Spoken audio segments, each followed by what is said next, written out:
I have discovered something in the game about a build, so let's make a video about it. So at this start section, you want to pop an Ascension. Be careful not to kill any adds though. If you do reset your run, you are not allowed to kill one single add. I've sped up the footage for the cap points. After that, we will resume the normal footage. It's just that there's not a lot going on with this starting sequence.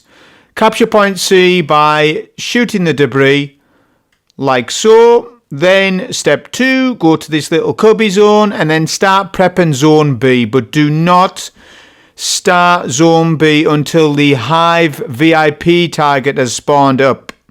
Prep zone B, prep zone A if you wish. As zone C gets capped, VIP target, you want to damage him and build targeting data up. Look, build your targeting data up, get max, then let him run away. Step 3, then initiate cap point B.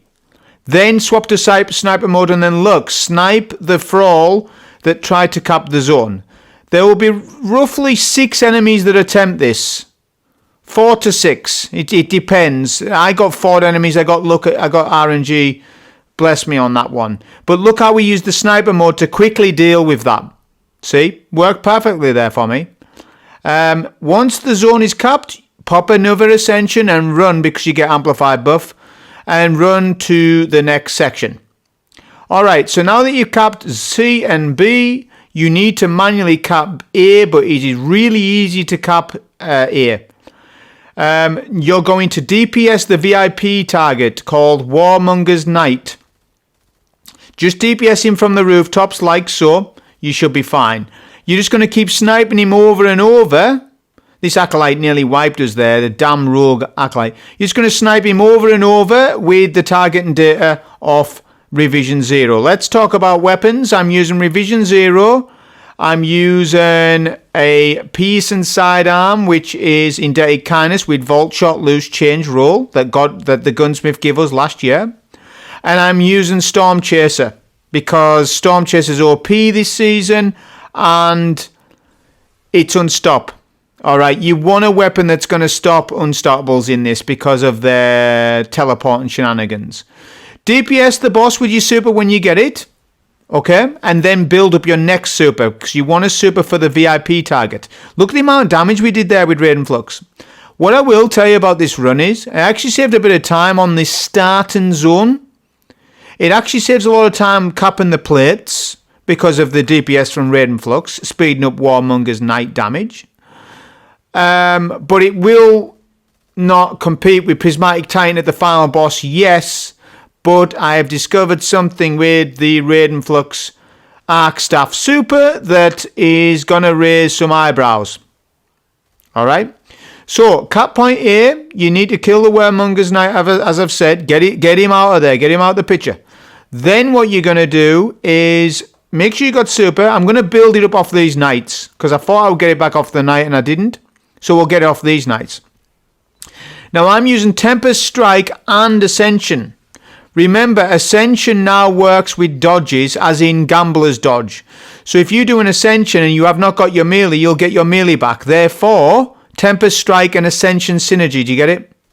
It's actually rather good, this combo. Really, really good. And now what you're going to do is defend cap point A from the rooftop. There's actually not that much of a reason to go on the cap point A. First we need to kill VIP. I'm getting ahead of myself here, aren't I? Pop an Ascension for Amplified. Always pop them. We'll jolt the target with Tempest Strike. Then, boom, into RAIDEN Flux damage. As soon as you kill that VIP, you run for your life to the Tomb Ship. See the Tomb Ship? That's where the Taken Unstop spawn. Look, he just jumped down. Did you see that rogue Unstop there? He doesn't care about life, does he? Look at that jump there that he did. We was a little bit slow getting to... Well, it wasn't slow. He spawned in quick, actually. But yeah, look, we want to kill the Unstops from back here. It's a better way of doing it. It's isolating damage away from the adds. You don't want busy work with the adds. You want to get those Unstops down. So look, we can easily take the Unstops from the rooftops. I'm going to focus on the next Unstop. Again, we pop Ascension, get the aggro from the Unstop so we can get our crit. He's Storm Chaser doing really good things with particle reconstruction. We just want to, this is obviously kill the unstops. Don't try and cap point A while you have an unstop. No point. If a Bane enrages and you don't know where he is, the chances are you're not going to get the kill on him. Just run away when that happens. If you can see the Bane, melt him down by all means. But he set off while I was dealing unstop damage. I guess he was on the cap point, so it made no big deal. I don't even know how I set him off, which was weird, because I didn't even do damage, so I must have jolted him somehow. Right, now what you're going to do is you're going to defend cap point A from here. Look at the progress we've already made. Remember, you don't need to be on the plate to cap it. You just need no ads to be on there. Now, knights and things will push you behind your back, but that's where you're going to use Ascension spam and Tempest Strike spam. Okay? That's exactly what you're going to do. If you get a Drain Bane, be more passive. A Zealous one, you really need to pay attention to Zealous Banes. They are really aggressive. They make ads really aggressive when you kill them. Any surrounding ads can become very aggressive. So look at this. We just keep killing the ads. They'll get a marker above their head. If they get a marker, those are the ads to kill. You don't need to kill every single ad in sight. You're just looking to cap the zone. That is it. You can use a super as well. I'm gonna use a super. Is there another Bane? Another Hypernova Bane? Looks like there's another one, or there was. Yeah, there he is. He's set off. What's that about? I haven't even shot a Hypernova Bane. I must have, same thing, must have jolted him somehow. I must have jolted an ad or something that's close to him somehow. That's just how good this build is for Jolt. It really is Jolt on demand. It's so good. Now look, we're just capping the plate. Indebted Kindness, don't be frightened to use it. You want to spam it in this run. Spam it. The reason being is because there's loads of heavy ammo packs. And Special Ammo Finisher is free this season. I repeat, Special Ammo Finisher is free this season. So take advantage of Special Ammo Finisher builds while you can this season. Right, that's the capture point. We've done that rather quick. That's actually pretty decent. That's alright on Archon. Doing really good things for us. Right, pop Ascension, head glitch the unstop at the stairs, and we're going to kill him with Storm Chaser. Do not spam Storm Chaser too much. Manage your ammo for it. Definitely use it on unstops, but that's its priority. Use it on unstops and Arc Knights. That's mainly what its tool is for this bit. Right, there's no... the stakes are low right now. Okay, there's no timer. You have not captured the zone, so maybe not waste your snipe shots off your revision 0. Maybe save your targeting data. Let's hope I don't use it, because I'm going to look really hypocrite. Please tell me I didn't use it. Yeah, don't use it. The stakes are low. There's no need to use... Yeah, I use Storm Chaser instead. You don't need to use your targeting data. Save it for when it's critical, which is later on. Not right now. Also, try and get a finisher kill on that champ. Oh, I couldn't. But if you can, try and do that, because that's going to give you more special ammo for when you defend the cap point. Try and get some ammo bricks on the floor. Try and get finisher kills off knights and stuff. Make sure you use proximity ward though with overshield. So you get an overshield so you don't die on a finisher kill. Right. Hacking the Ghost. Here we go. Just using Indebted Kindness. I'm using Spark of Beacons with Vault Shots. I'm going to blind all the ads. Watch the footage. We're blinding the ads. Pop Ascension even if there's no ads around because it's free DR and the ads are less likely to hit you. Pay attention to your Bane. If you get a Hypernova, you need to reevaluate your things. I didn't. Just pay attention to that if you get a Hypernova, or even a Drain Bane for that matter. Just keep lining the ads with Spark of Beacons. Look, Indebted Kindness, we're doing good things. 25% progress. Here we go. 2 champs. Are you ready for the miracle super? Are you ready for RAIDEN Flux King things? Watch this. We jolt the target. Pop super. Heavy attack slam. Stuns unstop. Dodge, R1, R1, R2, dodge, dodge, dodge, R1, R1, R2, boom, see you later. Yep, the super can do it again. We're back to that situation. If you've been here a long time, then you'll remember when I discovered a few years ago now on when RAIDEN Flux Arc Staff could kill barrier champs with stun lock damage, right? All remember it? Well, they nerfed it, didn't they? Where you couldn't. I'm on about now talking 2-3 years ago. They nerfed it where you couldn't. They nerfed the stun lock and they nerfed the behaviour of Arc Staff on champs where you could not do what I've just showed you. However, things have slightly changed over the course of the arc buffs with bolt charges and things like that. And what I can tell you is, the best super now in the game for barrier champs is now a arc staff RAIDEN Flux super. Because you don't need any barrier rounds to kill him. Now, it is not always confirmed to kill him on the first shot. I reckon it's around an 80% chance that you will if you do your Tekken 2 shenanigans on the arc staff and you do the combo properly. Dodge R1, R1, R2. Or if you're on PC, I don't know what your bindings are. Light, heavy. You want the heavy palm attack to kill the barrier champ. Try and get him jolted in advance. Try and jolt the champ first, then do your combo. You can use Ascension in your super, can't you now? This is OP. Actually, before running this, I didn't know. I was not aware that RAIDEN Flux was going to do this for me. I just, experiment on the run. Let's see what happens. Because I know the history of it. I know the history of the super, of what it used to do, and then when they nerfed it, when it wasn't doing... Well, it wasn't in any patch notes when they nerfed stun lock damage. When we talk about stun lock damage, we're talking about stunning an enemy to incapacitate them, right? That's exactly what I'm talking about. This was never mentioned ever in patch notes, ever. Some D2 librarian can go and prove me wrong, but it's never been mentioned ever in the last 3-4 years. It has always been stealth nerfed and things. But what I'm saying is, it depends on how long you've been to this channel, but if you were here when I first figured it out, I don't know how long ago it was now. Maybe some D2 librarian can tell me when it was when I figured it out, where it could kill champs. I can't remember when it was. It's got to be 3 years ago now. It potentially is 3 years ago. It might be something like that. But yeah, we're back to that situation, if not better, because we've got bolt charges now.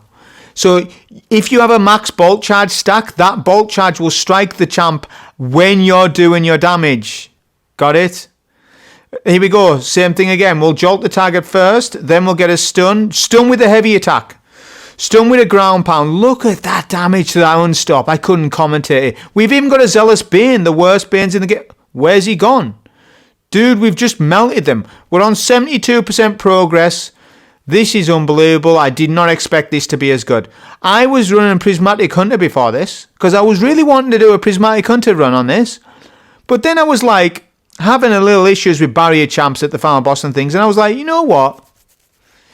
What would be better than this? Because I was running some funky build. I'm not going to say exactly what it was. I was running some funky build on Prismatic Hunter, and I was like, yeah, let's try something else. And I just happened to try this out and find it by accident. I didn't anticipate the champs to be killed by this. It is going to be power level dependent a little bit, but what I would say is if you're 20-30 power at least, you will be able to emulate this.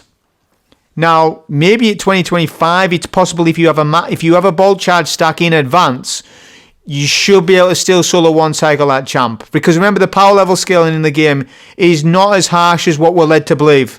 If you saw my Super Solo Grandmaster Nightfall from a few days ago, then you would agree with me on that. I'd done a GM at minus 91 delta and was still putting out great damage. So the power level curve is not as steep as what people are making out. Some people are complaining, I'm 2025, I can't solo it. Well, yeah, but the damage that you do is you're still doing sizable damage at that level. Because I should know, because I've tried all the GMs. I've tried, look, minus 25 delta, minus 40 delta, minus 60 delta, minus 80 delta, and now minus 91 delta. I would do minus 99 delta, but I can't get my power level low enough. What a stupid problem to have, right? But I'm just saying, look, you're probably still going to be able to do sizable damage on this build, even if you're 2025 power. But what I would say to you first is, why are you trying to solo a GM at 2025 when you can go up in power from 2025 to 2030 really quick? The power level halts at 2030, people. That's when it halts. That's when it comes to a stop, where it's millions of XP to get up. That's assumed that your max pinnacle score of 2020. Oh, sorry, of 2010. It's 2010 the max pinnacle score, right? So that's assuming your max pinnacle score, right? That's basically what that's assumed. No, it's 2020, isn't it? The pinnacle score. Why am I forgetting what pinnacle score we're on? It's 2020, isn't it? Yeah, that's right. 2020 with a plus 10 artifact puts you 2030. So that's about right. So now what we're doing is we're playing back here. But we're farming up a little bit of our targeting data and things, and basically edging the room. What's known as like edging the room up, because there's infinite adds to a degree, but the knights aren't infinite exactly. It's not like a 1-to-1 where no knights are infinite. Curse for all are definitely infinite, and acolytes are definitely infinite, and they're based on a timer. But the knights aren't. So you can sort of strategize that, and when things get too hairy for you in this room, you can come back and strategize things. Look, I'm blinding these ads with Sparker Beacons, with Indebted Kindness. Perfect. This loadout with what I'm running is perfect. Like, as in the weapons complement the build perfectly. Like, look, we've got in Revision 0 doing Revision 0 things. We've got our super to melt. We've got 2 VIP targets to melt there. And we can use our super. Now, look at what's happening here, right? You're going to see this. Why can't I scan my ghost while I'm in my super? Look at this. Re-establish the connection. Yeah, I'm trying to. But you're punishing me because I'm in my super. That's so silly. So silly. But yeah, make sure you got amplified as much as possible, because when you're amplified, your arc, special or heavy weapons will blind enemies. So spam Ascension as much as possible. Alright? Just spam it as much as you can. Now, this build is arguably better than Gifted Conviction. I'm not on about the... listen, I know you're shouting. I'm not talking about Prismatic Gifted Conviction. I'm talking about Arc Gifted Conviction. Because if you run Gifted Conviction on an Arc Hunter, you have not got a super that does the damage. Do you see how that's such a problem? So, Arc Hunter is really, really like one-dimensional, but when you do really play into the Arc Hunter, and you do really play up on that damage, it's really, really good. But it needs that Raiden Flux chestplate, people. I can tell you, honestly, if I run Gifted Conviction on this build, it wouldn't do the job. Because he can't kill barriers. See? He cannot solo one-cycle a barrier, and that's really the prism on what I make a decision on. Although I didn't know that at the time of the run, before I'd done the run. But now that I know that, I would pick Raiden Flux over Gifted Conviction any day. Now on a Prismatic Hunter, there's no argument, because Arc Staff isn't on Prismatic Hunter. But my next question is, why is it not on Prismatic Hunter? Prismatic Hunter, whilst there's some really amazing players out there who can play Prismatic Hunter really good, the Prismatic Hunter is just not... Why is Tempest Strike... Can anyone explain to me why Tempest Strike is not on Prismatic Hunter? Because Tempest Strike would fix Prismatic Hunter to allow you to play like a Prismatic Titan, but on a Hunter. Because you could spam your Tempest Strike back to back. Prismatic Hunter needs some melee option other than stupid combination blow or the stasis melee, etc. It needs something else. It just needs it needs something else. Like, imagine being able to spam Tempest Strike back to back, because Tempest Strike's actually rather good now. It's a mini lightning surge. It really is a mini lightning surge. Now imagine that with Symphoceps. Yeah, with the class item. So yeah, Prismatic Hunter needs updated with new stuff. The Stars Execution is not very good either. Needs a buff. I was playing with it today. I should know what I'm on about. The invis time's not enough. Maybe Stars Execution should incorporate some health regen to it. You can't even get Devour properly on a Prismatic Hunter. You know, whereas the Warlock and Titan's just that much better. It's just that much better. It really is that much better. But I will say Prismatic Hunter has a high skill ceiling, and you've got to play it for days and days and days to get good with it. And I'm not somebody who's playing a lot of Prismatic Hunter lately. So, you know, I'm not excited about Prismatic Hunter builds. Apart from Ascension builds, yeah, I'm happy with that. But other than that, everything else is just really boring on Prismatic Hunter. That's why I like Arc Hunter. You know, I really do. Look at what we just done there while I've been chatting to you. Look at what we did. No super in the game is allowed to do that. There's no super on Hunter that can do this. Are we understanding it? This isn't just niche. This isn't just a niche build that I'm trying to make an algorithm video about. No. This is if I wasn't making a video on this and I needed to solo it and I needed my loot, I would use this over Prismatic Hunter because you can solo one cycle a champ in a super. That is so potent. It's so powerful. That's how strong this is. It really, really is that strong now. I didn't realise that I would be able to do this in that manner, and I was really shocked. Arc Surge is up, I agree with you, and that's one reason why it's helping me do it, but Arc Surge is going to be up all the time. We're going to have Arc Surge every week for GMs, so it doesn't matter. It makes no odds. I think people don't know about the surges and how they rotate. Arc Surge will be up every week.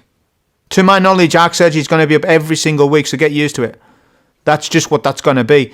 Yeah, no, it's silly. Surges should not be like that, but they are. You have one rotating surge and one non-rotating surge. The non-rotating surge this season is Arc, because it's an Arc season, really. It's Arc season themed with the bolt charges. They want people to use bolt charges, which after the prismatic meta that we have just been in, and we're still in a prismatic meta, I'm not saying that, but having played prismatic for 9 months on all 3 classes, I really, really don't mind playing Arc bolt charge builds at all. It's a welcome change for me. It's a welcome change for me just to be happy a little bit, not having to run prismatic all the time, because we was really all locked into prismatic from June final shape until now. Titans have been locked to that damn prismatic class.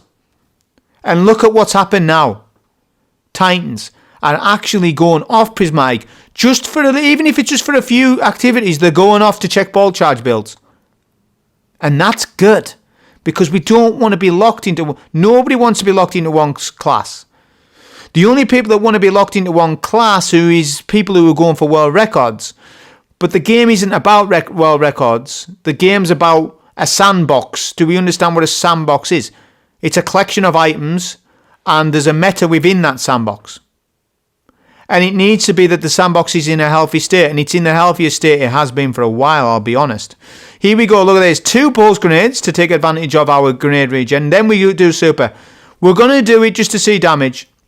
This boss cannot kill me, so I'm going to just do it anyways. That's pretty decent damage, that, and I could have done more, but we need exit point. Exit strategy. No, not the SMG exit strategy. No, our exit strategy. We want to come here because we want to do revision 0 damage. That's what we want to do. It speeds it up. It's an advantageous part. Now, there's another place to stand like this as well. There's a few. But, yeah, this one works out really good. So, look at this. We get a jolt. We're getting our 6 shots with revision 0. Doing really good. I'm using the 4 burst style shot on revision 0. The reason being is because you get more targeting data, so it's better for targeting data. But I will say the 2-round burst is a little bit better than the 4-round burst for ads on a side-by-side comparison. But the 4-round burst gives more targeting data, so that's exactly why I'm running the 4-round burst, for this exact reason. But if I'm running Revision 0 in the future and I don't need that many snipes, I'll go back to the 2-round burst, because I can confidently tell you, on red bars and yellow bars, the 2-round burst does more damage. But it gets less targeting data. So you've got to weigh it up. You've got to calculate what you want to do with that. Alright, so what you want to do, when you get the boss down to a half HP, you want to make sure you got a super and full targeting data just in case you need it. That is backup. Don't do targeting data. Don't do a snipe now. No need to snipe him now with Revision 0. He's done, isn't he? What's the point? We then need to build targeting data up, but there's no point in doing that. We're just going to edge the boss now to half HP, and we're fully prepped for all champs. Because that's ultimately the challenge with this GM, is the champs at the final boss room. Now, the unstop's easy. We can deal with him all day long. The barrier isn't, because he hangs around in middle. He's obsessed with middle. So what we're going to do is we're going to let them champs settle. Let them settle. That's it. That unstop's settled now. You can see he's a little happier. And we're going to ascension our way around this corner. Get amplified. Free DR. Pop it. We're getting damage resist. Always pop Ascension. Always. If you're in doubt, always pop. Never think, oh, I need to save it. No, you spam it. Ascension's made to be spammed. Come to this location. Boom. Stop. There we go. Now we're going to kill this Unstop from here. Look at the boss. He's nowhere near us. We're going to make sure we kill this Unstop. Look at the de-aggro technique. The de-aggro technique is to go behind cover as the Unstop gains consciousness. Right? It's an advanced technique. I hope you watched it. Maybe play that back because that was a really important clip. Boom, here we go. Barrier rounds in RAIDEN Flux. Here we go. Now we get on bad luck. He falls off. He knows what he's playing at. I'll get him on the second go. Here we go. Boom, R1, R1, R2. Don't care about your PC players. I'm on console, son. I'm not giving you binding call-outs. I don't even know what binding you run. What do you do? WASD? Is that your bindings for this? I have no clue. I don't know what a keyboard is for gaming. I have no clue about it. Zero idea how you game on a keyboard. You give me a keyboard, that's like I would not have a clue what to do with it on how I would play it. I just would never do it. I'm too old now to be... I'm not old, but I'm too old to be starting to learn keyboard and mouse. I will never do it. If I ever play on PC, it will be on controller, because controller is where it's at. It's just where it's at for me. See, keyboard and mouse is really only a benefit mainly in PvP, in my eyes, to be honest. I mean, you get benefits in PvE as well, but somebody who's an expert on console can beat an average PC player. But if you put an expert PC player and an expert console player back to back, the PC player will always sort of win, because they've got better movement, because they intrinsically will, and they've got better aim. They just will have better aim because there's no recoil. But I like handling recoil. I think first-person shooters should have recoil. It's kind of ridiculous that PC does not have recoil, but you can't do it. It's all games suffer from this with the keyboard and mouse versus controller thing. I'm just saying, you know, it's foreign to me and I'm not interested in it. I have zero interest in it. So we're just running around the map now. We're trying to control the room, which we've now controlled the room. Look at how many ads are up. There's not many. There are infinite ads. And it's 4 or 5 acolyte that spawn. And every dunk you get a knight. You will also get a bane. Look at that. We've got a Hypernova bane. So I'm going to not run away from him, but I'm going to get an advantageous point. There we go. We've got a wizard. We've got a wizard still up from a different spawn. So we'll jolt with Temper Strike, then pop super. Reason being is because we had a Hyben over there. Because I want to get more control. I thought I had control of the room, but I didn't really, did I? Because there was a wizard and a Hyben over there I wasn't aware of at first. Alright, battery dunks. Again, wizard. I'm not 100% where they all spawn, whether it's randomized spawns for wizards, whether they spawn left or right. I haven't fully worked that out yet. Although by the time I stop doing this GM, I probably won't have worked it out, because I won't be doing many more Battleground Mars runs. Basically, there's not much point this week to play, because Plug 1 is the featured GM, and Plug 1's a terrible weapon. Everyone was expecting the Void Rocket sidearm, and it isn't. They'll do it next week, probably. So Guardian Games is coming out next week, and Guardian Games is going to be OP. It's probably going to be really good.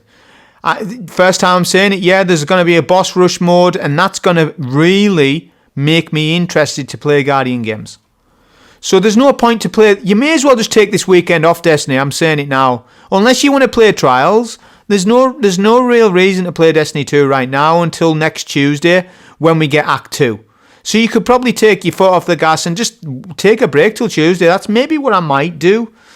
Maybe play a little bit of Trials, and that's it really. Unless something really crazy comes out in the game where I should try something, then I'm not really interested to do anything with the game until Tuesday. But I am excited for Tuesday. But right now I'm just saying, look, the weapons are poor. You know, there's just general generic weekly featured Destiny stuff to do. That's it. And if you want to grind level, and I don't, I've got all my levels done. If you're somebody low on level, then that's something that you can do then. Catch up on your level. Farm the XP up. Get your level. Get your level to a good standardized 20-30 power, so then you're good and you can have fun in the game. That's what you should do then. If anybody 2025, you're messing around, come on, level up. Come on. It's the nature of the game. You've got to level up. Start of the season. Get your level up, and then you can have fun. Instead of trying to brute force your way through stuff at 2025. If you're in a fire team, it's no big deal, is it? And if you're in a fire team, you've got fire team power, so just go and get someone else's power level. But when you're solo, if you want to have fun, look, just get up to 2030 so that things don't mess around. So that so that you're not dying to things that you shouldn't be dying to in GMs. So just look at how good Indebted Kindness and the Super has done for us in this run. It's really done really good things for us. I also used the Disorient Blow. Look at that. So now I'm not always using Temper Strike because I want to blind, not jolt. Jolt's really good and all, but I can jolt with Amplified anyways. So now I'm starting to use my Disorient Blow to blind Arc Knights. That is OP. Remember, you don't need Combo Blow. You don't need it. So look, I'm going to start, look exactly what I'm doing. Boom, blind. There we go, I've controlled. Controlling an ad on a class like this is so good. So that's why I'm using Spark Beacons with Indebted Kindness, to give me that utility. So that completes the build, you see. It's completed the build because now I've got blind in my kit. That's controlling enemies. Really good. We've got another wizard. They were my biggest issue in this run, I guess. Probably was the wizards. Definitely. It's just finding them. They hide and then they aggro on you. Then they hide. A lot of that was going on in this room. But this room's really well designed with the cover and stuff that you get. But yeah, we need to get that wizard down. Never dunk a battery when there's a wizard in mid. You will die to it. Unless you've got invis in your kit, just don't do it. Really, just don't do it. Get the wizard down. But we do. Wizard will pop up. That's why you should always use your text prompts. Look at that. Wizard's done. 5th battery. That's what we're going to do. So yeah, in terms of our rate, this build, it done fantastic in this. S plus for capping the zones, A, B and C. Okay. S plus for barrier champs. S plus plus plus plus actually. Because it can one cycle a champ without barrier rounds. OP. Very good on unstops. What was its weakness? Its weakness was probably the final room with the wizards. Not that it was its weakness. Maybe it was more me not messing. Maybe I was messing around in the run too much with wizards. So that was its own. That's the only con to this run. Everything else works perfectly. Revision 0, perfect on barriers, perfect on VIP boss target damage. It speeds up the run. A couple of people were saying to me the other day that they don't want to use Revision 0. Why? Hello, it's the best barrier weapon in the game. What's wrong with you? Why don't you want to use Revision 0? Are you seeing what it does? Are you seeing the damage on screen, what it's doing now? One of the best weapons in the game. Definitely top 5 exotic primary in the game is Revision 0. It's just that good. Alright, it's just that good. Especially when you run out of heavy, what are you going to do then? Well, Revision 0, you can snipe that boss to death. And now I've got plenty of ammo, but I'm just saying that the utility of Revision 0, and Storm Chaser was fantastic in this. So make sure you go and farm Duality to get a good Storm Chaser, because you're going to need it this season. Storm Chaser is just that good. Make sure you do a Duality or two to try and get some roll on it at least. Alright, that was the solo GM on this on a Arc Hunter. Hope you enjoy. Thank you.